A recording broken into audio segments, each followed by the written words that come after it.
आप सभी प्यारे और अमेजिंग लोगों को मेरा नमस्ते। तो कैसे हैं आप सब मेरे दोस्तों। आज की video exam point of view से बहुत बहुत इम्पॉर्टेंट है।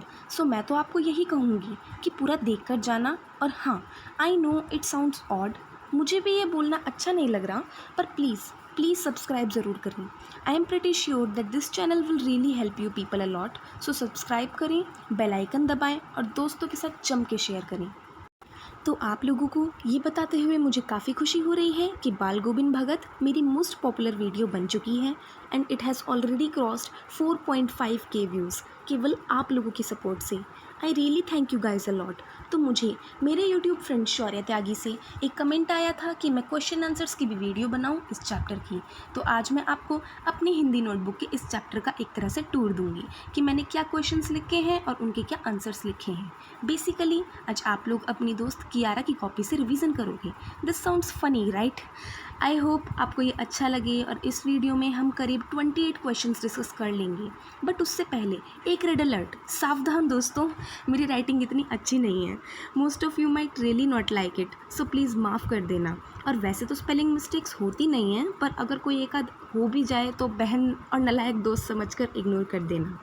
ओके, सो अब मैं बहुत बकवास कर चुकी हूँ, आई नो यार। चलिए शुरू करते हैं। आप देख ही रहे होंगे इतनी खास राइटिंग तो है नहीं मेरी, पर फिर भी मैं आपको रीड करके सुनाऊंगी। आपको कुछ नहीं करना, बस ध्यान से सुनना है और एक बार इन्हें स्क्रीन से रीड करना है। पहला क्वेश्चन ये है कि बाल गोविंद भगत दिखने में कैसे थे। तो बाल गोविंद भगत जी जो थे, हमने पढ़ा था कि वो मंझोले कद के यानी मध्यम कद के गोरे चिट्टे आदमी थे। 60 से ऊपर की उम्र थी उनकी तथा उनके चेहरे पर सफ़ेद बालों की थोड़ी बहुत दाढ़ी भी थी। वे कमर पर एक लंगोटी मात्र लेते थे और सिर पर कनफटी टोपी पहनते थे। माथे पर सदा रामानंदी चंदन रहता था और गले में तुलसी जड़ों की एक माला रहती थी बेडौल सी। दूसरे क्वेश्चन की ओर बढ़ते हैं। साधु होते हुए भी बाल गोविंद भगत जी गृहस्थ कैसे थे। तो वो ऐसे था क्योंकि वे परिवार भी रखते थे, खेती बाड़ी भी करते थे, परंतु फिर भी साधुओं के सभी गुण उनमें विराजमान थे। भगत किसे अपना साहब मानते थे? वे कबीर को अपना साहब मानते थे। भगत में साधुओं वाली कौन सी विशेषताएं थीं? तो भगत जी जो थे वो कबीर को साहब मानते थे, उनकी ये विशेषता थी। उन्हें कबीर के ही गीत गाते थे तथा उन्हीं के आदेशों पर चलते थे। वो कभी झूठ नहीं बोलते थे, सबसे खरा व्यवहार रखते थे, सभी से बातें करते थे परंतु खामखा झगड़ा नहीं करते थे, ना किसी की चीज़ छूते और ना बिना पूछे व्यवहार में लाते। वे अपनी हर चीज़ को साहब की मानते थे। तो ये उनकी साधुओं वाली विशेषताएं हैं। अब पूछा है कि खेतों में पैदा हुई उपज को भगत कहाँ ले जाते थे और क्यों। तो खेता में पैदा उपज को भगत लाद कर उसे पहले अपने घर से 4 कोस दूर कबीरपंथी मठ में ले जाते, जिसे वह साहब का दरबार मानते थे। वे ऐसा इसलिए करते थे क्योंकि वे मानते थे कि उनके जीवन में सब कुछ कबीर की ही देन है। तो भगत जी की दिनचर्या क्या थी कि वे ज़्यादातर समय एक समान ही रहती थी उनकी दिनचर्या। वे सुबह जल्दी उठते, गांव से 2 मील दूर नदी स्नान करने जाते, वहां से लौटते तथा गांव के बाहर ही पोखरे के ऊंचे भेंडे पर खंजड़ी लेकर गाना गाने बैठ जाते थे। वे अपने खेत में धान की रोपनी करते समय भी गुनगुनाते। सांझ के समय वे घर के आंगन में आसन जमा लेते और संगीत साधना में मस्त हो जाते।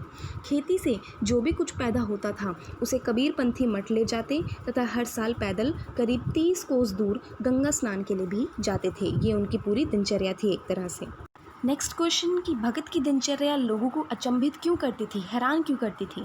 तो भगत की जो दिनचर्या थी वो लोगों को अचंभित इसलिए करती थी क्योंकि कोई भी मौसम हो, कैसे भी हालात हों, उनकी दिनचर्या में कोई बदलाव नहीं आता था। हमने पिछले क्वेश्चन में ये पढ़ा था कि उनकी दिनचर्या जो थी वो एक समान रहती थी। वे माघ के जाड़े में भी सुबह सुबह कुश की चटाई पर पूरब मुँह करके काली कमली ओढ़े गीत गाते थे। इस बात ने स्वयं लेखक को भी हैरान कर दिया। भगत के परिवार में कौन कौन था। तो भगत के परिवार में स्वयं बाल गोविंद भगत जी थे, उनका बेटा और पतोहू रहते थे। उनकी गृहिणी के बारे में लेखक को याद नहीं है। अब पूछा गया है कि आषाढ़ के मौसम में खेतों का दृश्य कैसा होता था।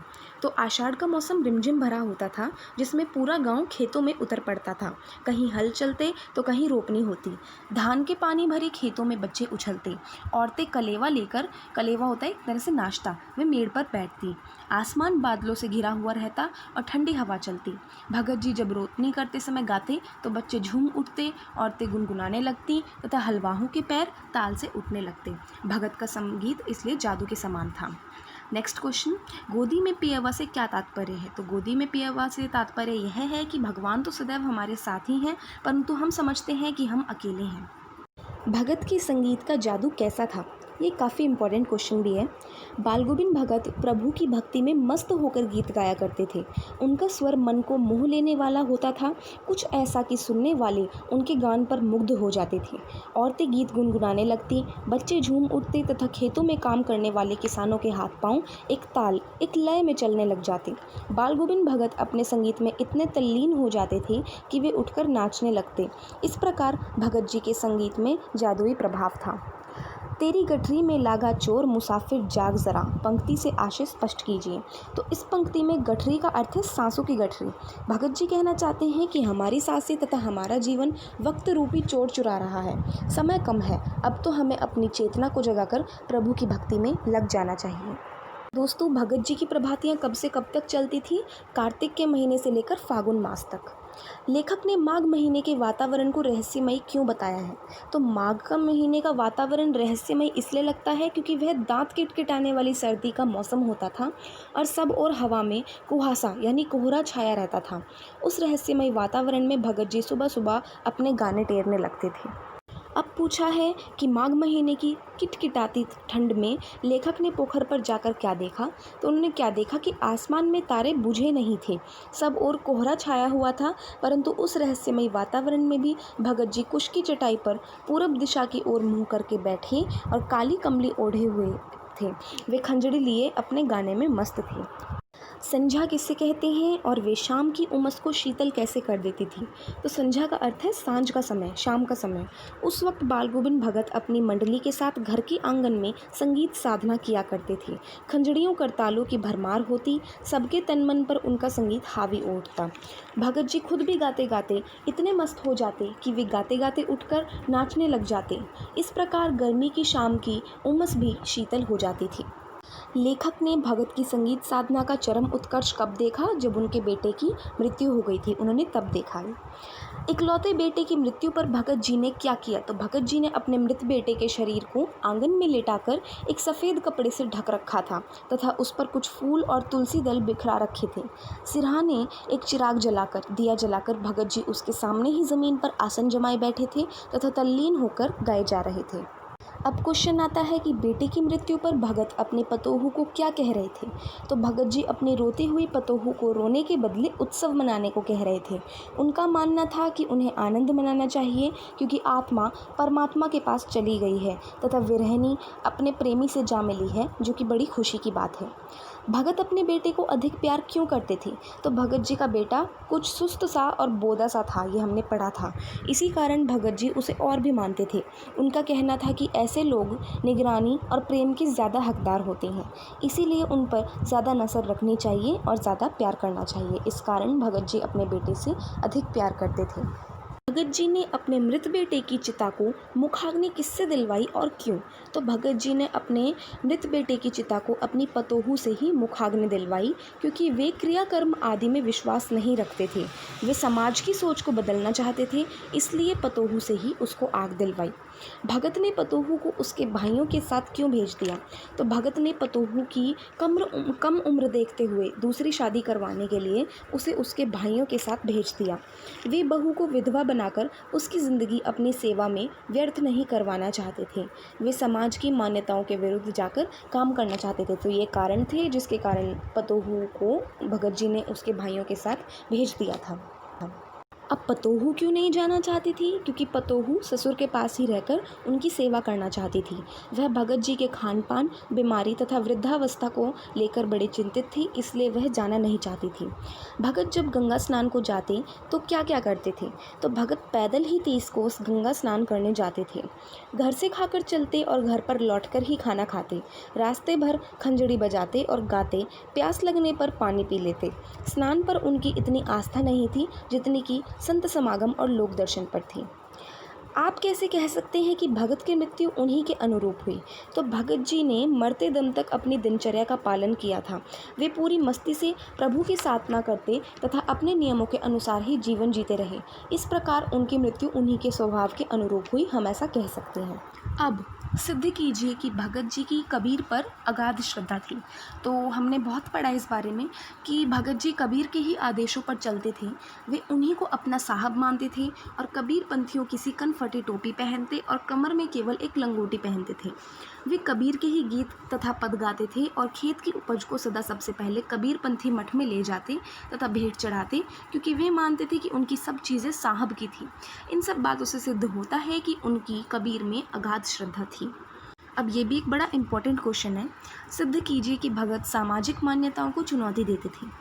भगत जी समाज की सोच से परे सोचते थे। यह इस बात से पता चलता है कि जब उनके इकलौते बेटे की मृत्यु हुई तो उन्होंने ज़रा भी शोक नहीं मनाया, बल्कि सभी को आनंद मनाने को कहा। खुद गीत गाए। उन्होंने पतोहू के हाथ से ही बेटे को अग्नि दिलवाई तथा श्राद्ध के दिन पूरे होते ही पतोहू को दूसरी शादी के लिए उसके भाइयों के साथ भेज दिया। इस प्रकार उन्होंने सामाजिक मान्यताओं को चुनौती दी थी। वो समाज की कोई भी बात नहीं मानते थे। अब हम अभ्यास प्रश्नोत्तर पे आते हैं। दोस्तों, कई ऐसे अभ्यास प्रश्नोत्तर हैं जो कि मेरे अतिरिक्त प्रश्नोत्तर में ही रिपीट हो गए, इसीलिए केवल एक ही बचता है, हम उसी को डिस्कस करेंगे। तो क्वेश्चन ये है कि खेती बाड़ी से जुड़े गृहस्थ बाल गोविंद भगत अपनी किन चारित्रिक विशेषताओं के कारण साधु कहलाते थे। तो वो चारित्रिक विशेषताएं क्या थी, हम डिस्कस कर लेते हैं। तो गृहस्थ होते हुए भी भगत जी जो थे वो साधु से कम नहीं थे। उनकी चारित्रिक विशेषताएं उन्हें साधु बनाती थीं। वे कबीर को साहब मानते, उन्हीं के आदेशों पर चलते तथा उन्हीं के गीत गाते थे। वे ना कभी झूठ बोलते, सबसे खरा व्यवहार रखते, किसी से खामखा झगड़ा मोल नहीं लेते, ना किसी की चीज़ छूते और ना ही व्यवहार में लाते। खेतों में पैदा हुई उपज को साहब के दरबार में भेंट चढ़ा आते थे। इस प्रकार उनका व्यक्तित्व एक गृहस्थ होते हुए भी सच्चे संत का था। तो ये उनकी साधु वाली चारित्रिक विशेषताएं थी। अब रचना और अभिव्यक्ति वाले क्वेश्चंस पे आते हैं। तो प्रश्न ये पूछा है कि आपकी दृष्टि में भगत की कबीर पर अगाध श्रद्धा के क्या कारण रहे होंगे। तो भगत जी जो थे वो कबीर के सिद्धांतों से प्रभावित रहे होंगे, ये पॉसिबिलिटी है। कबीर जी गृहस्थ होते हुए भी साधु स्वभाव रखना सिखाते थे, जो कि प्रभु को पाने का सहज तथा उत्तम मार्ग है। भगत जी भी इसी सिद्धांत पर चलकर अपना जीवन बिता रहे थे, तभी उन्होंने कबीर पंथ को जीवन में अपनाया होगा, इसीलिए उनकी कबीर पर अगाध श्रद्धा रही होगी। अब ये लास्ट क्वेश्चन है हमारी इस वीडियो का कि मोह और प्रेम में अंतर होता है। भगत के जीवन की किस घटना से यह कथन सिद्ध होता है। तो ये होता है उनकी बेटी की मृत्यु से। तो मोह सांसारिक होता है, स्वार्थ से परिपूर्ण होता है, यानी लालच होता है उसमें, परंतु प्रेम अलौकिक होता है, निस्वार्थ है। भगत के जीवन में यह कथन तब सिद्ध होता है जब उनके पुत्र की मृत्यु होती है। उन्हें पुत्र से प्रेम तो था, परंतु मोह नहीं था, इसलिए उसकी मृत्यु पर वे शोक नहीं, आनंद मनाते हैं। तो ये हमने बहुत सारे क्वेश्चंस डिस्कस कर लिए हैं। आई होप कि ये सही हों, क्योंकि ऑनलाइन क्लासेस में टीचर्स चेक करके मिस्टेक्स इतना नहीं निकाल पाती हैं। प्लस आई होप कि ये सेशन आपको अच्छा लगे और ये आपके काम आए। अगर मेरे पढ़ाने का तरीका अच्छा लगे तो एक लाइक तो ज़रूर बनता है दोस्तों। और अभी की अभी मुझे कमेंट्स के थ्रू भी फीडबैक दीजिए। मैं देखना चाहती हूँ कि जितने कमेंट्स ओरिजिनल समरी पर आए हैं, क्या उतने क्वेश्चन आंसर्स पर आएंगे। So do drop a comment for me below. आप सभी की सपोर्ट के लिए 100 बार शुक्रिया दोस्तों।